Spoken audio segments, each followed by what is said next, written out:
entonces a comenzar con la última parte del cronograma de los eventos del fin. Hay una cita que hemos repetido durante toda esta semana. ¿Cuál es la cita? Vamos a leerlo todo. 1 Tesalonicenses 5:4. ¿Qué dice? Mas vosotros, hermanos, no estáis en tinieblas, para que el día os sorprenda como ladrón. Lo más hermoso es que Pablo le está escribiendo al hermano en Tesalonicenses, le está diciendo, nosotros no estamos en tinieblas. Algunos decían, pero ¿qué pasa que Cristo no ha venido? El Señor Pablo le dice, un momento, no estamos en tinieblas. Antes que venga el Señor tiene que manifestarse el hombre de pecado. Además, si han muerto algunos, no tengamos desconsuelo como los que no tienen esperanza, sino tengamos esperanza, porque como ellos han muerto, resucitarán y nosotros seremos transformados para encontrarnos con el Señor. Pablo está haciendo hincapié que nosotros no podemos estar como aquellos que no tienen con el conocimiento. El ladrón llega cuando menos se espera, pero nosotros no nos va a tomar la venida de Cristo así, como menos esperamos. No, hay señales que nos anuncian cómo ocurrirá la venida de Cristo. Durante esta semana entonces hemos estado viendo, estamos nosotros por aquí, aquí está lo que es la venida de Cristo. Yo decía hoy a los hermanos en un lugar, yo les decía, aquí está la línea que es la venida de Cristo. Hoy en este momento no sabemos cuál es esa fecha, cuál es ese momento. Lamentablemente ya hay algunos que están calculando y diciendo que por los 4.000 años, que por los 6.000 años que Cristo va a venir en el 2031. Eso no es correcto, hermano. Nosotros no podemos colocarle fecha a la venida de Cristo Jesús. Aquí estamos nosotros, no sabemos cuándo, pero estamos preparándonos para ese momento. Nosotros comenzamos a estudiar lo que va a suceder de acuerdo al Espíritu de profecía. ¿Qué es lo que va a venir primero? Y junto con la cólera de las naciones, ¿qué va a suceder? Eso lo dice el Espíritu de profecía. Eso va relacionado con que ellos, para unirse y para eliminar toda la ira y las aflicciones que hay en este mundo, va a ocurrir entonces ¿qué? La triple alianza. Y junto con la triple alianza ellos dicen, vamos a tener un pequeño tiempo de paz, donde van a haber milagros engañosos guiados por Satanás para tratar de colocar lo que será la ley dominical. Pero mientras tanto, esa lluvia tardía se va a convertir en lo que es el ángel de Apocalipsis 18. El ángel de Apocalipsis 18 que desciende con gran poder y ilumina toda la tierra con la gloria de Dios, que se une con el ángel de Apocalipsis 14, el mensaje de los tres, del tercer ángel, para decirle a aquellos que adoran a la bestia de su imagen, salid de ella, pueblo mío. Y entonces comienza el zarandeo dentro de la iglesia y la gloria de Dios. Esto es ejemplificado por la ley dominical, que es la ejecución de la triple alianza.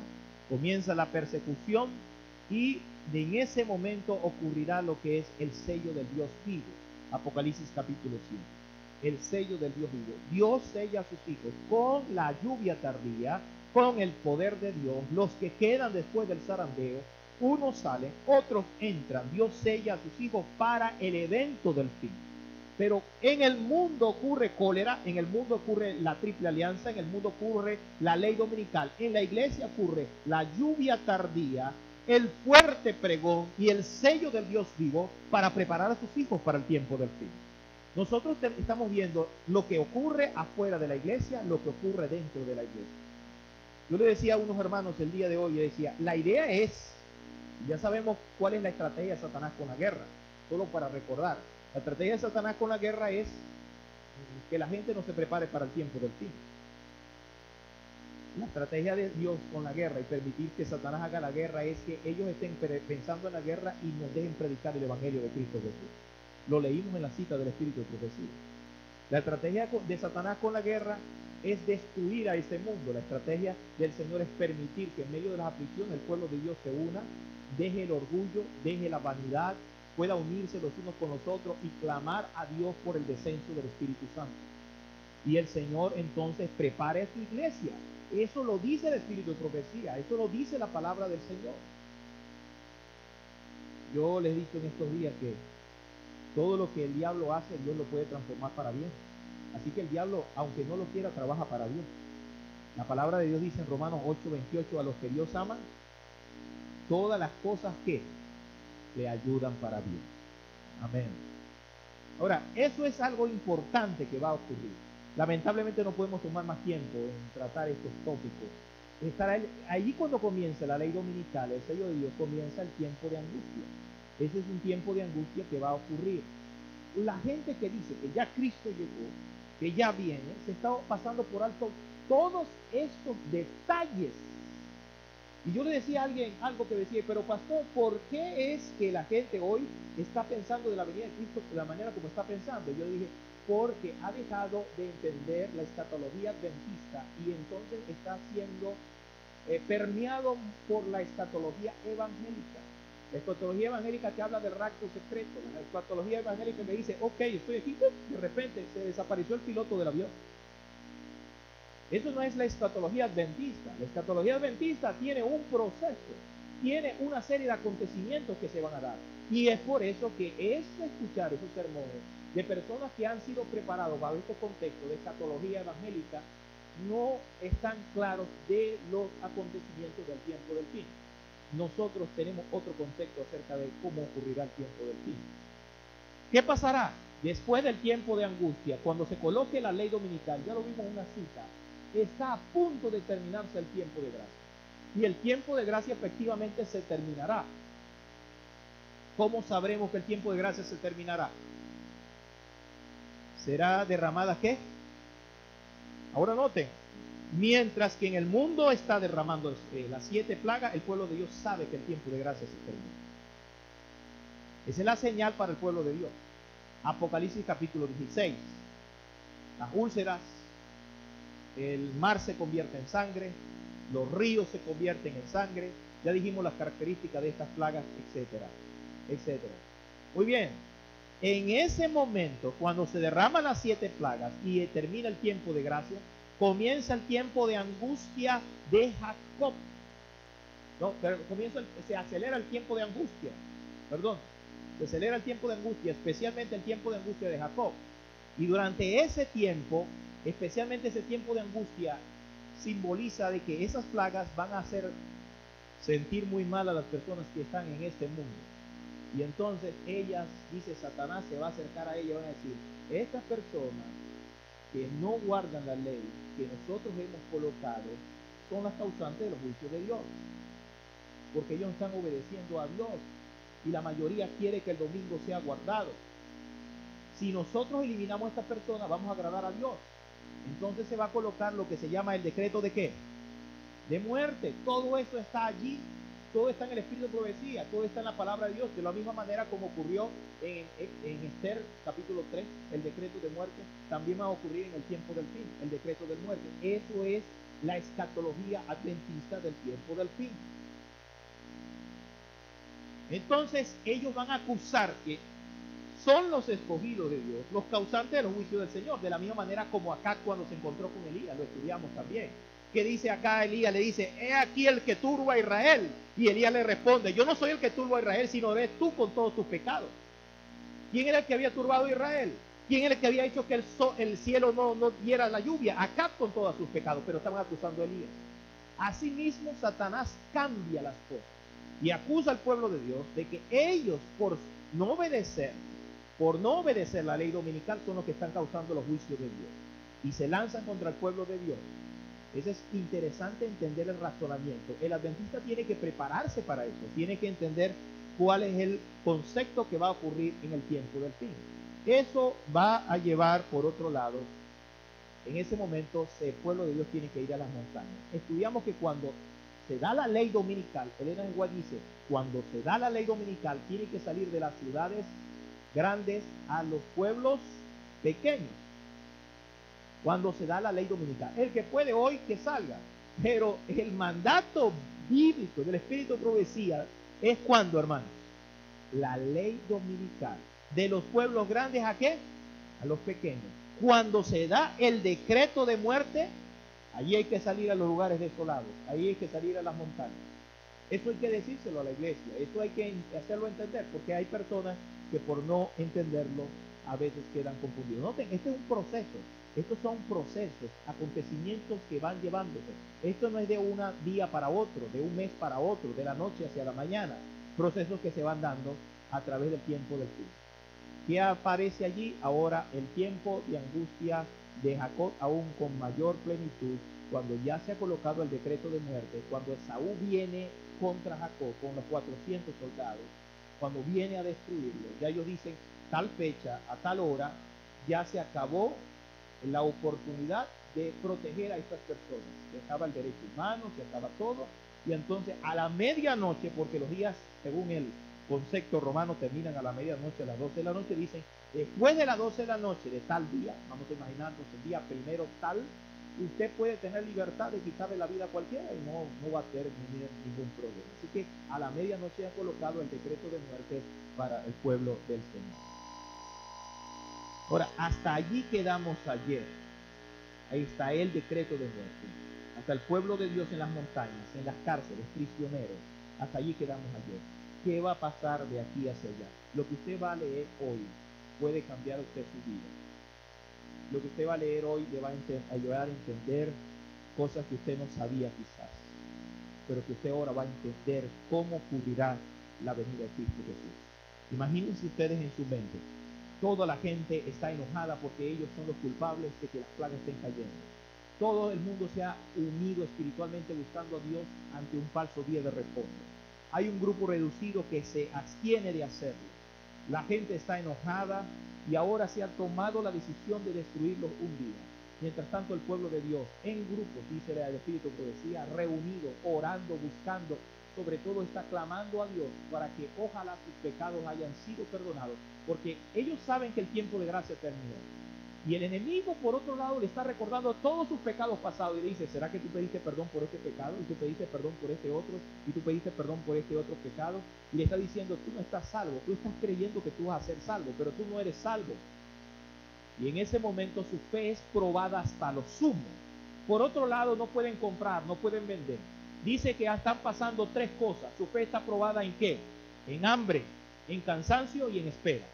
Hambre, cansancio y espera, dice el Espíritu de Poesía. ¿Qué significa hambre, cansancio y espera? Cansancio de que estén diciéndole, ustedes son los culpables, ustedes son los culpables, ustedes son los culpables. Espera porque dicen, ¿y cuándo viene Jesús? Ya ha pasado tanto tiempo, tanto sufrimiento, ¿y cuándo viene Jesús? Recuerden, no es de un día para otro. ¿Cuándo viene Jesús? Espera. Hambre, no pueden comprar bien. Así que la comida no es tan fácil de encontrar. Sí, el pan, nuestras aguas estarán seguros, pero no es que vamos a comer en la mañana de la muerte y la cena. ¿Me hago entender, hermano? Dios nos va a dar para subsistir, bendito sea su nombre. Así que su fe será probada en esas tres cosas. Ya pasó el tiempo cuando seremos coaccionados, cuando seremos persuadidos o por la fuerza a cambiar nuestra idea. Ahora estamos por allá en la montaña. Así está. El mundo a punto de caer. Se va acercando los días. 5 días, 4 días, 3 días, 2 días, 1 día, 24 horas. Los noticieros dicen, ya se va a terminar el día. Ya entonces terminaremos con esto. Ya estamos listos. Amaneció el día. El pueblo de Dios se ha reunido, está orando. Todos se han preparado con palos, con piedras, con lo que tengan, con machetes, con lo que tengan para ir a caer sobre el pueblo de Dios. Llegó el mediodía, llegaron a las 4 de la tarde, llegó a las 3 de la tarde. Todo el mundo dice, hoy a la medianoche se termina. Y el Espíritu de Profecía entonces presenta qué va a ocurrir ese día. Veamos esta cita. El pueblo de Dios, algunos en las celdas de las cárceles, otros escondidos e ignorados escondidos de bosques y montañas, invocan aún la protección divina, mientras que por todas partes grupos de hombres armados, instigados por legiones de ángeles malos, se disponen a emprender la obra de muerte. Solamente alguien instigado por ángeles malos puede hacer esto. Entonces, en la hora del supremo apuro, el Dios de Israel intervendrá para librar a sus escogidos. Mira lo que va a suceder. El momento, lo he titulado así. Multitudes de hombres perversos, profiriendo gritos de triunfo, burlas e imprecaciones, están a punto de arrojarse sobre su presa, cuando de pronto densas tinieblas, más sombrías que la oscuridad de la noche, porque es la noche, caen sobre la tierra. Luego un arco iris que refleja la gloria del trono de Dios se extiende de un lado al otro lado del cielo, y parece envolver a todos los del grupo de oración. Las multitudes encolerizadas se sienten contenidas en el acto porque están a punto de caer a la medianoche. Sus gritos de burla expiran en sus labios. olvidan el objeto de su ira sanguinaria, con terribles presentimientos contemplan el símbolo de la alianza divina y ansían ser amparados de su deslumbradora claridad. Los hijos de Dios oyen una voz clara y melodiosa que dice: enderezaos. Y al levantar la vista al cielo contemplan el arco de la promesa. Las nubes negras y amenazadoras que cubrían el firmamento se han desvanecido. Y como Esteban, clavan la mirada en el cielo y ven la gloria de Dios y al Hijo del Hombre sentado en su trono. Es a medianoche cuando Dios manifiesta su poder para librar a ¿qué? Esto es una declaración real. Cuando el pueblo de Israel salió de Egipto, ¿a qué hora Dios lo liberó? A la medianoche. De la misma manera, por dos razones, no solo por lo que dice la Biblia, sino por lo que el decreto de muerte, es lógico que a la medianoche ellos están a punto de caer, porque a la medianoche ya tienen libertad de hacer lo que quiera. El día, para las personas que no creen en el atardecer y en el anochecer, etcétera, el día termina a la medianoche. Así que ellos dicen: aquí estamos a la medianoche, en la hora cuando están a punto de caer, ya están por caer sobre su presa. Dios manifiesta su poder para liberar a sus hijos. La hora más oscura. Y sigue diciendo: sale el sol con todo su esplendor. Sucédense señales y prodigios con rapidez. Los malos miran la escena con terror y asombro, mientras los justos contemplan con gozo las señales de su liberación. La naturaleza entera parece trastornada. Los ríos dejan de correr. Nubes negras y pesadas se levantan y chocan unos contra otras. En medio de los cielos conmovidos hay un claro de gloria indescriptible, de donde baja la voz de Dios, semejante al ruido de muchas aguas, diciendo que... Yo le dije a ustedes que el Señor va a decir varias veces: hecho es. ¿Cuándo fue la primera vez que dijo hecho es? En la cruz del Calvario. ¿Cuándo es la segunda vez que dice hecho es? Cuando se termina el tiempo de gracia. ¿Cuándo es la tercera vez que dice hecho es? Cuando el momento de la liberación de los hijos de Dios a la medianoche. Hecho es, ya, consumado es, ya está bien. Hecho es. Sigue diciendo: sobrevinieron sombrías y densas nubes que se entrechocaban unas con otras. La atmósfera se dividió y se arrolló atrás. Y entonces pudimos ver que en Orión un espacio abierto, de donde salió la voz de ¿quién? De Dios. Después de oír la voz de Dios, la gente se halla en una desesperación y angustia tal cual nunca hubo desde que existía nación, y entonces el pueblo de Dios sufrirá aflicción también. Las nubes del cielo se estrechocaron y habrá tinieblas. Dice: entonces se oye aquella voz del cielo y las nubes comienzan a enrollarse como un pergamino y aparece la señal clara y brillante del Hijo del Hombre. Los hijos de Dios saben lo que significa esa ¿qué? Esa no. Pero todavía Cristo no va a venir. Yo quiero decirle que a veces Elena G. de White hace como un resumen de todo. Pero hay un proceso. Noten lo siguiente. Voy a tomar otra cita. El día de la ira para los enemigos de Dios es el día de la liberación final. ¿Para qué? Cuando ellos coloquen el decreto de muerte, usted ya sabe, ese decreto lo que significa que ese día Dios no va a salvar. ¿No dicen amén, hermanos? Yo quisiera que en medio de esa angustia, en medio del temor, usted no dude. Usted crea. Usted tenga fe. Para que no nos sorprenda como ladrón. La idea es que nos preparemos para el tiempo del fin. Cuando usted sabe lo que va a ocurrir, usted se puede preparar mejor. Vean lo que sucede también, la destrucción en el mundo. Dice: esa misma voz sacude los cielos y la tierra. Síguese un gran terremoto, cual no fue jamás desde que los hombres han estado sobre la tierra. El firmamento parece abrirse y cerrarse. La gloria del trono de Dios aparece cruzar la atmósfera. Los montes son movidos como una caña al soplo del viento, y las rocas quebradas se esparcen por todos lados. Se oye un estruendo como de cercano al tempestad. El mar es azotado con furor. Se oye el silbido del huracán como voz de demonios en misión de destrucción. Toda la tierra se alborota e hincha como las olas del mar. Su superficie se raja, sus mismos fundamentos parecen ceder. Se hunden cordilleras, desaparecen islas habitadas, los puertos marítimos que se volvieron como Sodoma y Gomorra por Sodoma como su corrupción, son tragados por los enfurecidas olas. La grande Babilonia vino en memoria delante de Dios para darle el cáliz del vino del furor de su ira. Pedrisco grande cada piedra como del peso de un talento. hace su obra de destrucción. Las más soberbias ciudades de la tierra son arrasadas. Los palacios suntuosos en que los magnates han malgastado su riqueza en provecho y su gloria personal caen en ruina ante su vista. Los muros de las cárceles se parten de arriba y abajo y son liberados los hijos de Dios que han sido prestados por su fe. ¿Estamos entendiendo? Mire, no se ha hecho una película de eso, pero yo quiero que usted la imagine en su mente en este momento. Lo que está ocurriendo en ese instante es la noche, esa noche. Ahora, ocurre en esa noche algo especial, lo que llamamos la resurrección especial. ¿Había ustedes escuchado hablar de la resurrección especial? Apocalipsis 1.7, ¿qué dice? ¿Qué dice Apocalipsis 1.7? Pueden buscar en su Biblia, por favor. ¿Alguien lo puede comenzar a leer?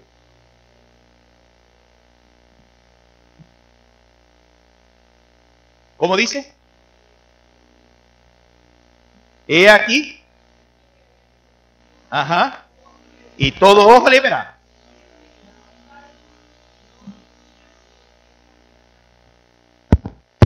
Amén. Apocalipsis 1.7. ¿Qué dice Apocalipsis 12.2? Daniel 12.2, perdón.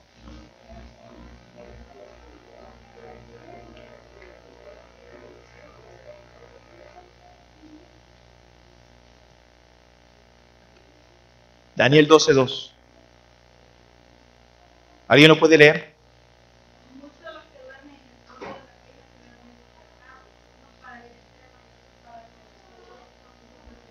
Muy bien, muchos de los que duermen en la tierra serán despertados.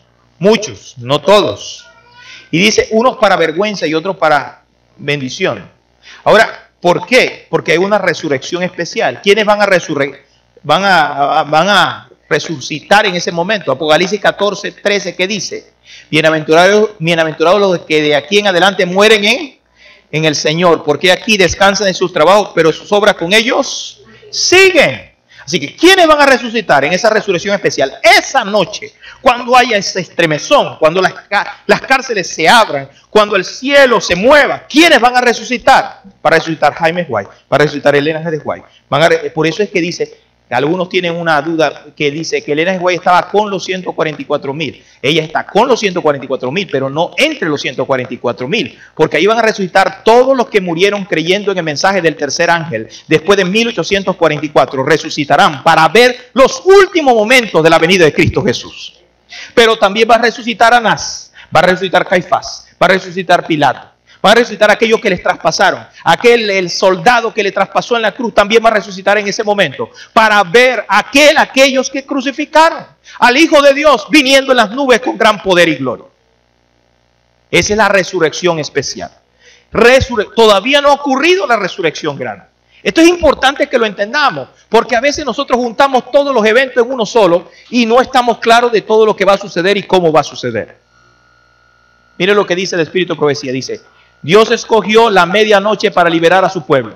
Mientras los malvados se burlaban en el derredor de ellos, apareció de pronto el sol con toda su refulgencia y la luna se paró. Aparecieron densas y tenebrosas nubes que se entrechocaban unas contra otras. Pero había un claro persistente resplandor de donde salió la voz de Dios, como el sonido de muchas aguas estremeciendo los cielos y la tierra.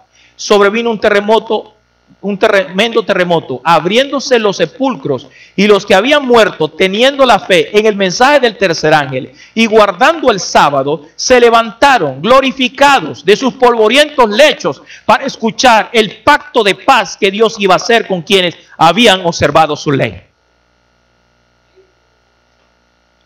Si hay alguien que murió en estos tiempos pasados creyendo en Jesús, se levantará también en ese momento. ¿Pueden ustedes imaginarse eso?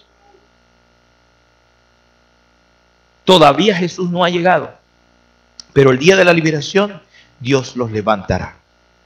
Solo dice, ahora vean, la escena, ¿quiénes resucitaron? La escena se desvaneció de la visión del sacerdote, rasgando su manto, pidió que se condenase el preso por blasfemia. ¿Qué más necesidad tenemos de testigos? Dijo, he aquí ahora mismo habéis oído su blasfemia. ¿Qué os parece? Todo lo condenado.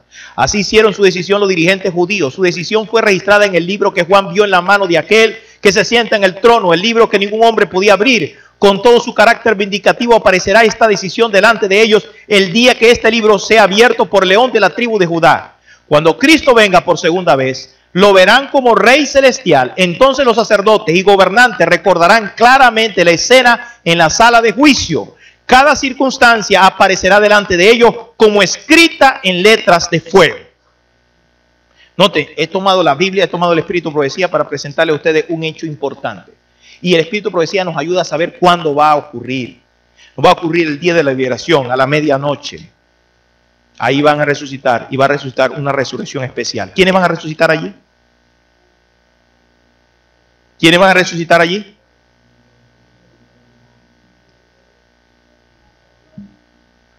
¿Quiénes van a resucitar? Los que murieron creyendo en el mensaje del tercer ángel, que guardaron el sábado como día de reposo, que fueron fieles al Señor, y aquellos que le traspasaron en el momento cuando Cristo fue crucificado. Vean lo que sucederá allí. Esta cita quizás ustedes no lo sabían, pero esta es una cita que está en el Espíritu de Profecía. Dice: desde el cielo se oye la voz de Dios que proclama el día y la hora de la venida de Jesús y promulga a su pueblo el pacto eterno. De hecho, hay una cita del Espíritu de Profecía que dice que aparece en las tablas de piedra. Y es una cita donde Dios dice: este es el pacto que he hecho con mi pueblo, los que guardan los mandamientos de Dios. Y dice: promulga a su pueblo el pacto eterno. Sus palabras resuenan por la tierra como el estruendo de poderosos ¿qué? Truenos. Es allí, ese momento, esa noche, cuando resucitan los muertos, en medio de ese ambiente, en medio del desenlace de esos eventos, cuando se escucha la voz de Dios. Dice: el día y la hora cuando Él vendrá. Todavía no viene, cuando Él vendrá.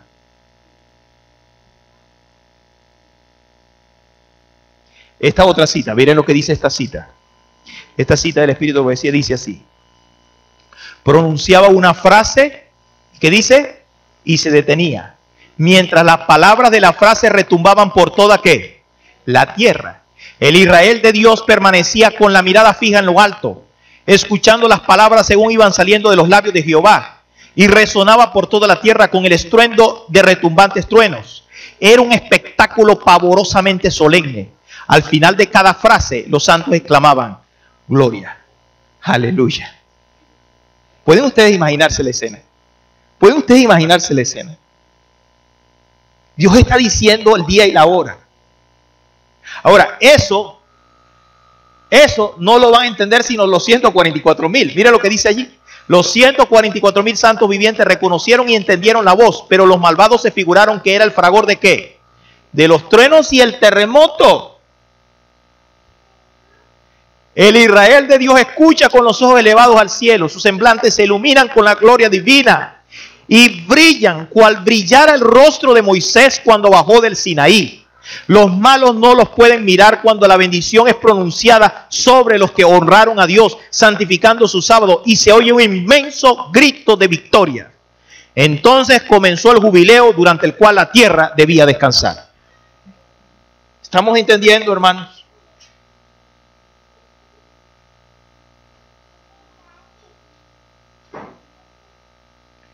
Hay otra cita que es importante,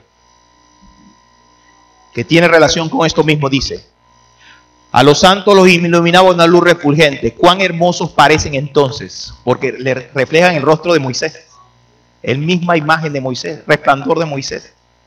Y dice: se había desvanecido toda huella de inquietud y fatiga. Cada rostro rebosaba de salud y belleza.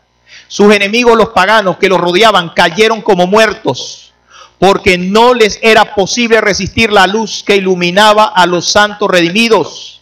Esta luz y gloria permanecieron en ellos hasta que se vio a Jesús en las nubes de ¿qué?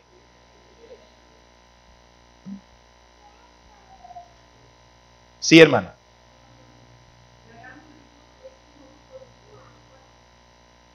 Ya me quiere llevar a otro tema y no puedo, pero sí es. Pero yo quiero decir, desde el punto de vista de que los 144,000, hermanos, es un número simbólico.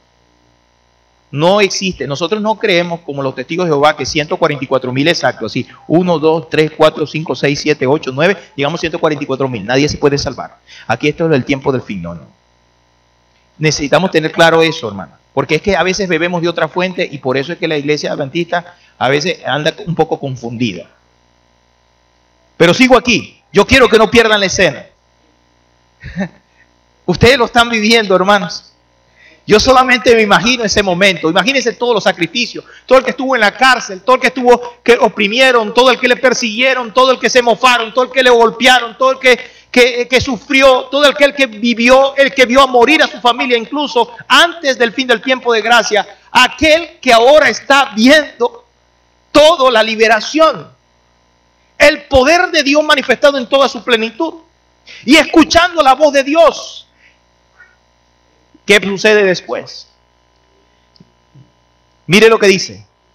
Y vi una nube resplandeciente que llevaba hasta donde estaba Jesús. Entonces Jesús se ubicó en la nube que lo llevó hacia el este. ¿Por dónde vendrá Jesús? Por el este. Desde donde apareció primeramente los santos que estaban sobre la tierra. La pequeña nube negra que era la señal del Hijo del Hombre. Mientras la nube pasaba del lugar santísimo hacia el este, lo que requirió cierto que la sinagoga de Satanás adoró los pies de qué. Esa es relación con lo anterior. Eso no es que va a ocurrir ya, Jesús vino, no. Ese es un proceso, hermanos. Necesitamos entender los adventistas eso. Un número de días. Los santos viendo cómo está viniendo y los malos allí postrados, porque el rostro de los santos está iluminado, queriendo meterse allí en las cuevas, porque la luz del rostro de ellos es demasiado grande. Un número de días. Algunos han visto este número de días en esta declaración. Apocalipsis capítulo 8, versículo 1. Por favor, yo quisiera que lean ese texto. Apocalipsis 8:1. ¿Qué dice allí? ¿Ah?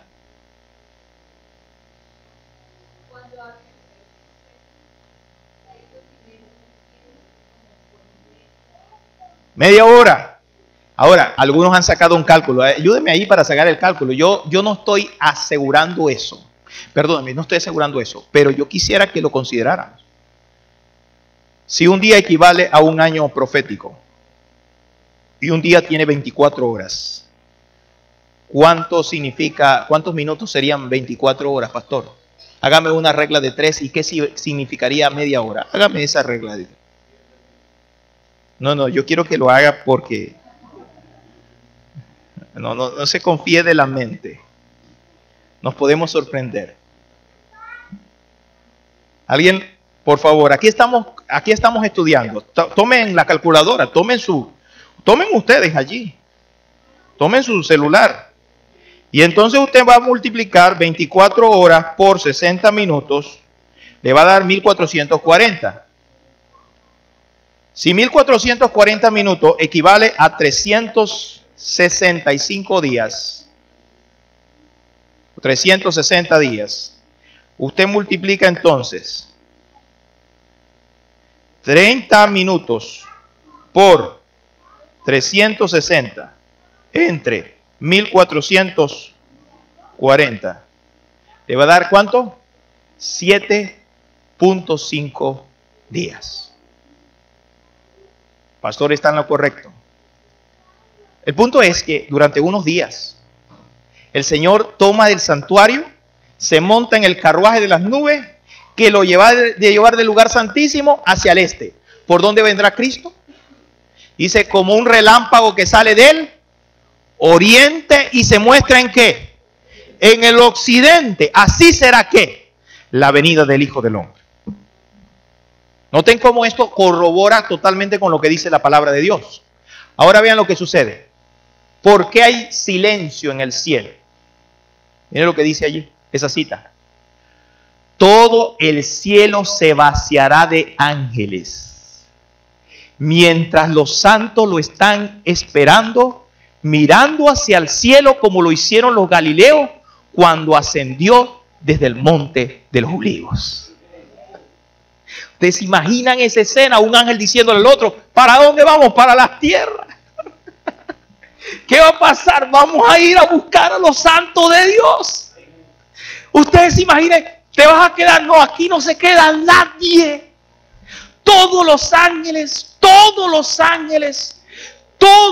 ángeles que una vez estuvieron acompañando a los que vivieron en esta tierra y que fueron fieles. Van a ir a la tierra a buscar a sus hijos, a los hijos de Dios.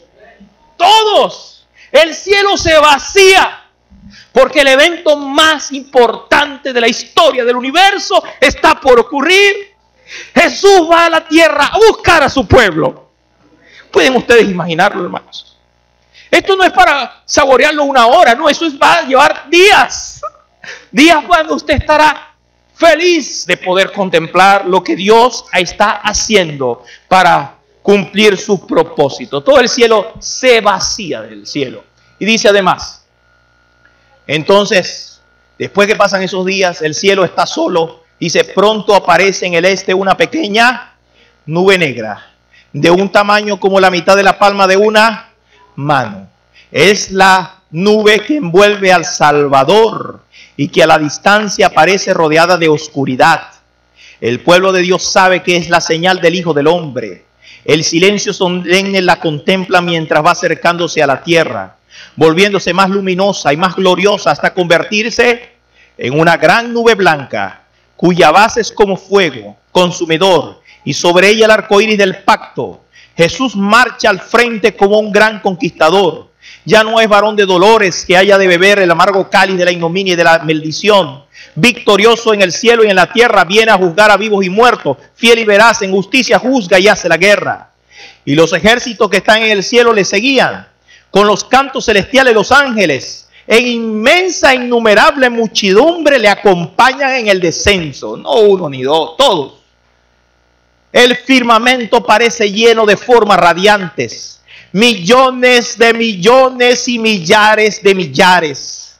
Ninguna pluma humana puede describir la escena, ni mente mortal alguna es capaz de concebir su esplendor. Su gloria cubre los cielos y la tierra se llena de su alabanza. También su resplandor es como fuego. A medida que va acercándose la nube viviente, todos los ojos ven al príncipe de la vida. Ninguna corona de espinas hiere ya sus sagradas sienes, ceñidas ahora por una gloriosa diadema. Su rostro brilla como la luz deslumbradora del sol del mediodía, y en su vestidura y en su muslo tiene escrito este nombre: Rey de Reyes y Señor de Señores.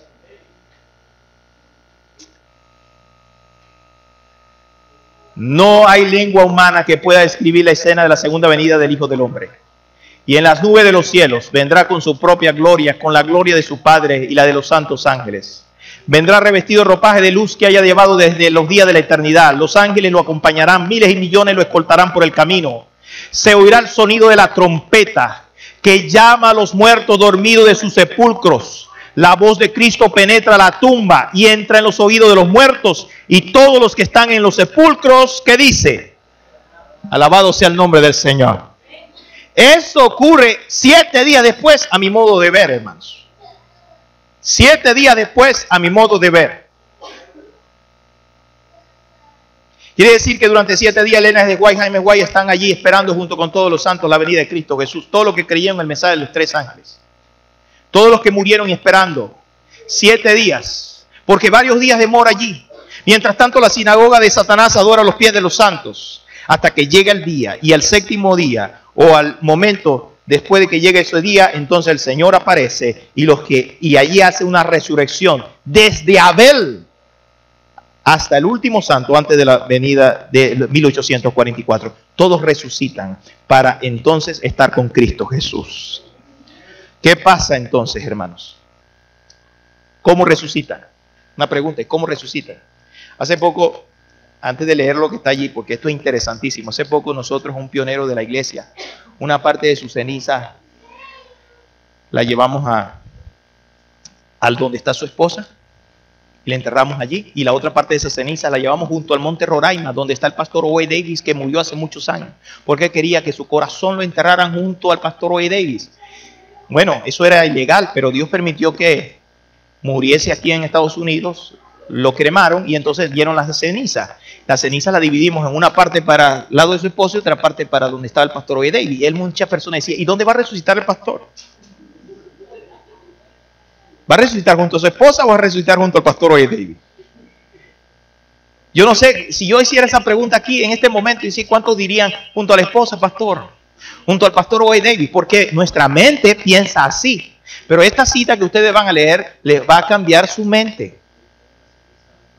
Y los que echaron la ceniza al mar, y al que se lo comió un tiburón, o a alguno. Algunas personas piensan y dicen, bueno, ¿y qué va a hacer el Señor? Verán esta cita. Esta cita del Espíritu de Profecía dice, ¿qué pasó? Nuestra identidad personal es preservada en la resurrección. Si bien no saldrá de la tumba las mismas partículas de materia, la obra asombrosa de Dios es misterio para ¿quién? El espíritu y el carácter del hombre retorna a Dios donde se lo preserva. En la resurrección cada hombre tendrá su propio ¿qué? A su debido tiempo Dios llamará a los muertos dándole otra vez el aliento de vida y ordenará a los huesos secos que vivan. Surgirá la misma forma, pero libre de enfermedad y todo defecto. Pero ahora viene, volverán a vivir llevando sus mismos rasgos individuales, de tal manera que los amigos se reconocerán. No hay ley de Dios en la naturaleza que indique que el Señor va a volver a reunir las mismas partículas de materia que compusieron el cuerpo antes de la muerte. Dios dará a los justos muertos un cuerpo conforme a su beneplácito. ¿Cuál es el cuerpo? El cuerpo, hermanos, transformado por la gloria de Dios. Un cuerpo nuevo, un cuerpo sin corrupción, un cuerpo incorruptible.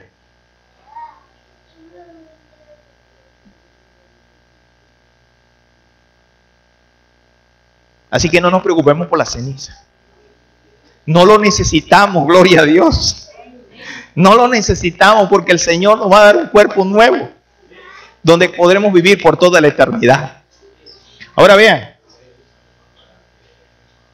¿qué ocurre con los enemigos? Los hombres ven que fueron engañados. Miren lo que pasa. Se acusan unos a otros de haberse arrastrado mutuamente a la destrucción, pero todos concuerdan en abrumar a los ministros con la más acerba condenación. Los pastores infieles profetizaron cosas lisonjeras, indujeron a sus oyentes a menospreciar la ley de Dios y a perseguir a los que querían santificarla. Ahora en su desesperación, estos maestros confiesan ante el mundo su obra de engaño. Las multitudes se llenan de furor, estamos perdidos, exclaman, y vosotros sois la causa de nuestra perdición, y se vuelven contra los falsos pastores. Precisamente aquellos que más lo admiraban en otros tiempos pronunciaron contra ellos las más terribles maldiciones. Las manos mismas que los coronaron con laureles se levantan para aniquilarlo. Las espadas que debían servir para destruir al pueblo de Dios se emplean ahora para matar a sus enemigos. Tremendo, ¿verdad? Ahora vean, ¿qué sucede? ¿Qué sucede? Pronto apareció la nube blanca, parecióme mucho más hermosa que antes. En ella iba sentado el Hijo del Hombre. Al acercarse al principio no distinguimos a Jesús en la nube, pero al acercarse más a la tierra pudimos contemplar su bellísima figura. La voz del Hijo de Dios despertó a los santos dormidos y los levantó revestidos de gloriosa inmortalidad. Los santos vivientes fueron transformados en un instante. ¿No dicen amén, hermanos? Y arrebatados con ellos en el carro de nubes. Este resplandeciente en extremo, mientras rodaba hacia las alturas, el carro tenía alas a uno y a otro lado y debajo ruedas. Y cuando el carro ascendía, las ruedas clamaban santo, y las alas al batir gritaban santo, y la comitiva de santos y ángeles que rodeaban las nubes clamaban santo, santo, santo, Señor Dios Todopoderoso. Y los santos en las nubes cantaban gloria, aleluya. Y eso no es como las iglesias que a veces vamos, yo digo, digan amén, no dicen amén, digan gloria a Dios, no dicen gloria a Dios. Y están así como muertos. No, allí vamos a decir gloria a Dios, aleluya. Esa será una felicidad indescriptible. Ahora noten ustedes, el Señor llega, se acerca a la tierra, pero no toca la tierra. No toca la tierra, sino que los santos, los muertos resucitan y ascienden. Los santos que están allí son transformados y ascienden. Cada uno, el padre recibe al niño que dejó en la tumba. Los ángeles se lo traen a la madre para que reciba a sus hijos, para que pueda ir a morar con el Señor por toda la eternidad. La familia se reúne y van ascendiendo al cielo en el carro de nubes que ha traído al Señor Jesucristo a esta tierra. Él ha venido a buscar a los santos para ir a unas vacaciones por 1000 años en el cielo. En el cielo, lejos de este mundo que fue el peregrinaje del desierto. Y miren lo que sucede. Esto es algo interesante que ustedes tienen que observar y atender. Dice, viaje hacia el cielo. Juntos entramos en la nube y durante ¿qué? ¿Y durante qué? Yo he estado analizando esto. No quiero decir mis opiniones con relación a esto, pero es interesante. Noten que la venida de Cristo no es que ya vino, ya. No. Lleva un proceso. Lleva un tiempo. Si alguien le viene a decir otra cosa, es que no ha leído el espíritu de profecía, no ha leído la palabra del Señor. Llevó unos días que él saliera del santuario hasta el este y llegara después a venir hasta acá. Y ahora lleva ¿cuánto tiempo para ir hasta allá? No sé si es otra media hora. Lo cierto es que, ¿por qué 7 días? ¿Será que nosotros vamos a llegar un sábado allá? ¿Se han puesto a pensar el sábado más feliz de la historia de tu vida cuando tú los recibas en la patria celestial?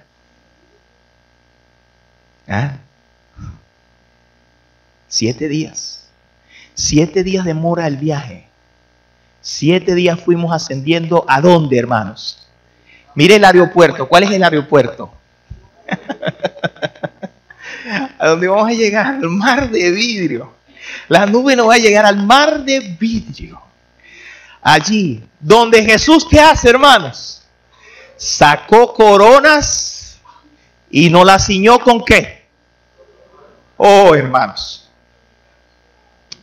Yo quiero que ustedes piensen. Si son miles y miles que han sido salvos, ¿cuánto tiempo le llevará a Jesús? No sé cuánto, pero será necesario. Pero a cada uno, con su propia mano, Jesús le colocará su corona. ¿Pueden ustedes imaginarse eso? En el mar de vidrio. Y luego dice, nos dio también arpas de ¿qué? De oro y palmas de victoria. En el mar de vidrio los 144,000 formaban un cuadro perfecto. Algunas coronas eran más brillantes y estaban más cuajadas de estrellas, mientras que otros tenían muy pocas. Y sin embargo, todos estaban perfectamente satisfechos con su corona. Nadie decía, ¿por qué no me dieron la corona del otro? Iban vestidos con un resplandeciente manto blanco desde los hombros hasta los pies. Había ángeles en todo nuestro alrededor, mientras íbamos por el mar de vidrio hacia la puerta de la ciudad. Jesús levantó su brazo potente y glorioso y posándolo en las perlinas puertas, la hizo girar sobre sus relucientes goznes y dijo, en mi sangre lavaste vuestra ropa y estuviste firme en mi verdad. Entrad. Todos entramos con el sentimiento de que teníamos perfecto derecho a estar en la ciudad. Ya estoy llegando, hermanos, al fin. Pero hay una cita que yo quiero que ustedes piensen. Dice así: cuando el juez se siente y se abran los libros, cuando el gran juez pronuncie bien buen hecho, siervo fiel, y la corona de gloria inmortal se coloque sobre la cabeza del vencedor, muchos levantarán sus coronas a la vista de todo el universo y se la colocarán ¿a quiénes? Diciendo, ¿qué diciendo qué? Ella hizo de mí lo que soy por la gracia de Dios. Su instrucción, sus oraciones fueron bendecidas para mi salvación eterna. Con indecible gozo, los padres contemplan la corona, la vestimenta, el arpa dados a sus hijos. Los días de temor y desesperanza, desesperanza han pasado. La semilla sembrada con lágrimas y oraciones puede haber parecido que se esparcía en vano, pero su cosecha se levanta con gozo al final. Sus hijos habrán sido redimidos. El punto no es estar nosotros allá solamente. El punto es estar con quienes. Con tu hijo, con tu hija. Yo me pongo a pensar ese momento y ver a mi hijo con su corona. Y ver a mi hija con su corona. ¿Acaso algo es más importante para nosotros en esta tierra que eso? Hacer nuestros hijos vencedores en Cristo Jesús. ¿Acaso algo vale más que eso, hermanos? preparar a nuestros hijos para la patria celestial. La felicidad eterna estará completa cuando estén las familias unidas en el reino de los cielos. Y dice así, cuando el juez se siente, bueno, ya lo leímos, termino con esta cita.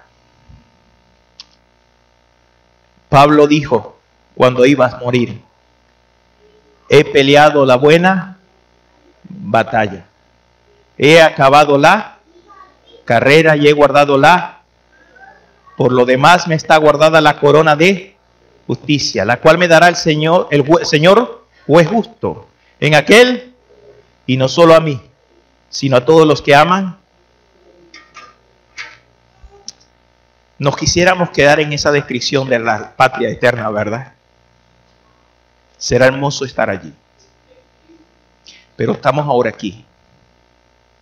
Hemos terminado los eventos del fin. Pero para llegar hasta allá, tenemos que pelear la buena batalla, acabar la carrera y guardar la fe. Entonces el Señor nos entregará la corona de la victoria. Y ahí estará Pablo al lado nuestro con su corona. Y yo estaré allí en el nombre del Señor. Y allí estará Elena G. de Guay, y tú estarás allí en el nombre de Cristo Jesús. Con tus hijos, con Adán, con Abel, todos los redimidos, viviendo la esperanza que ya no es esperanza, ahora es realidad. La fe que ya no es fe, sino viviendo en el amor y la eternidad que el Señor le brindará a sus hijos por siempre. Esa es la esperanza que ha unido al pueblo adventista el séptimo día. En resumen, nosotros encontramos que todo esto tiene que pasar para que lleguemos al tiempo del fin. Y después del decreto de muerte e ir a las montañas, tenemos entonces la angustia de Jacob, se coloca el día de la muerte, pero el día de la muerte es el día de ¿qué? El día de la liberación. Y luego viene la resurrección especial, el proceso, viene la segunda venida de Cristo y durante unos días ascendemos a la patria celestial. Quedó algo que tienen una pregunta por aquí, me dijo Pedro, me está levantando la mano Pedro. Dos preguntas.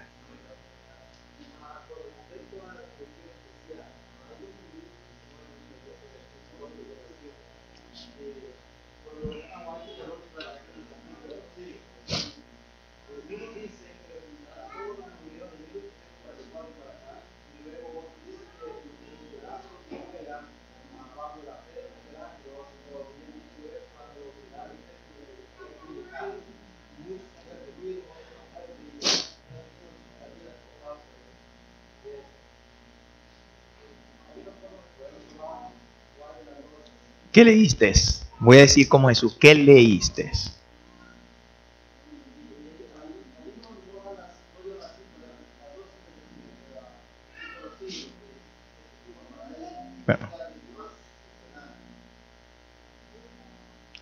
Bueno, yo te voy a decir, como yo lo he visto y como lo entiendo allí, lo que dice el Espíritu de Profecía. Cuando dice que todos los que murieron creyendo en el mensaje del tercer ángel, el mensaje del tercer ángel no comienza en la ley dominical. ¿Verdad que no? El mensaje del tercer ángel, ¿cuándo comienza? En 1844. Cualquier otra persona que diga algo contrario es porque quiere confundir a la iglesia. Usted lo puede buscar en el comentario bíblico, usted lo puede buscar allí. Tenemos que ser muy cuidadosos en eso. Como dije también cuando dije eso, hay algunos que dicen que si Elena de Guay va a estar o no va a estar. Porque dice que Elena de Guay dice, yo andaba con los 144,000. Y es interesante, hay un pastor que dice, la declaración dice que en inglés es with, no among. Elena de Guay no dice among, yo estaba entre los 144,000, sino que andaba con los 144,000. Entonces eso es algo muy importante, porque los 144,000 serán aquellos que estarán después de la ley dominical. Esos son los 144,000. Los que mueren del mensaje del tercer ángel es lo que viene de 1844 hasta acá. Los que escucharon el mensaje del sábado con José Bates, ese hombre que estaba cruzando el puente, y entonces le preguntaron, Capitán Bates, ¿cuál es la noticia que tiene? Y él dijo que el sábado es el día de reposo. Y comenzaron a estudiarlo, y después Jaime White entendieron eso. El G. de White entendió eso y comenzaron a predicar. Y la iglesia ahora es la iglesia adventista, o creyente en el advenimiento de Dios, y que creyente en qué? En la observancia del sábado como día de reposo. Y entendimos todo lo que tiene que ver con el santuario, que Cristo había pasado al santuario celestial y que tiene el juicio. Entonces, claramente el Espíritu de Profecía dice eso, de que nosotros, todos los que murieron creyendo en la voz del mensaje del tercer ángel.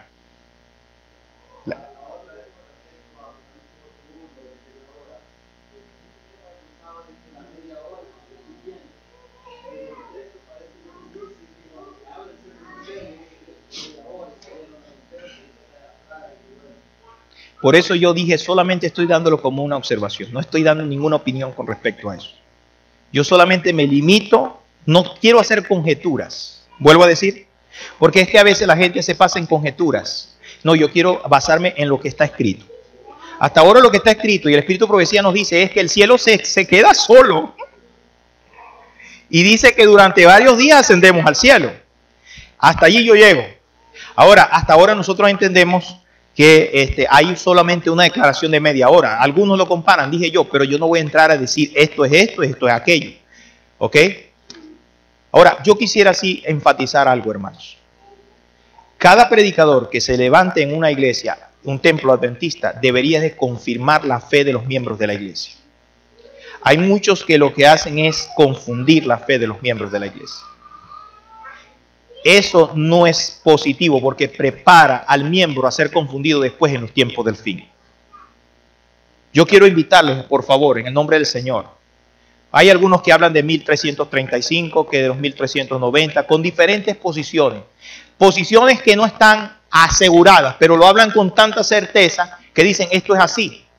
Nosotros tenemos que escuchar, ver, analizar, pero lo que no está en la Biblia o en el Espíritu de Profecía con la certeza que debería estar, nosotros decimos, hasta ahí no llegamos, Dios nos lo revelará en algún momento.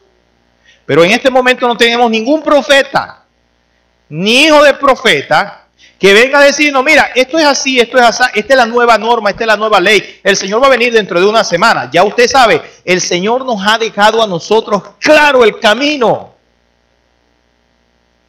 Y yo voy a decir como Pablo, cualquier que hable otro mensaje, sea ángel que venga del cielo, es que es anatema. Usted diga, esto no tenemos que evaluarlo. Noten, hermano, yo digo este asunto porque a mí me preocupa mucho la iglesia del Señor. La iglesia del Señor es una preocupación, es la niña de los ojos de Dios, es la iglesia de Cristo Jesús. Y hay personas que quizás por el beneficio de ser famosos, por decir algo nuevo que nunca se ha dicho, dicen cosas nuevas que nunca se han escrito. Y eso trae confusión. Yo he terminado hoy hablándole lo que está en la Biblia y en qué, hermanos. Ustedes pueden buscarlo allí. Y yo creo en la Biblia y creo en el Espíritu de Profecía. Creo que lo que Dios dejó para nosotros es para que no estemos en tinieblas y nos preparemos para el tiempo del fin. Para que peleemos la buena batalla de la fe.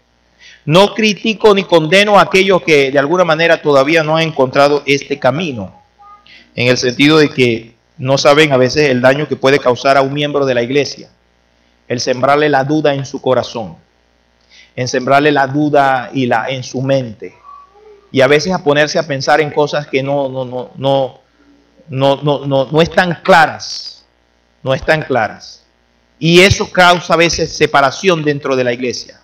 Cuando dijimos que para que la lluvia tardía descienda sobre el pueblo de Dios, tenemos que estar unidos en Cristo Jesús. Así que necesitamos nosotros estar unidos. Y pensar en esa corona. Esa corona que Dios le va a dar a aquellos que han perseverado en la fe.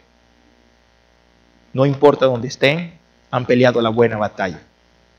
No importa dónde se encuentren, han mantenido sus ojos mirando hacia el cielo. Y esperando el momento cuando digan, este es nuestro Dios. le hemos esperado y Él nos salvará. Mi deseo y mi oración es que con la ayuda del Señor usted y yo estemos en ese momento allá. No solo nosotros, sino nuestros hijos también. Y los hijos de nuestros hijos, en el nombre de Cristo Jesús. Que Dios le bendiga, mis queridos hermanos. Amén.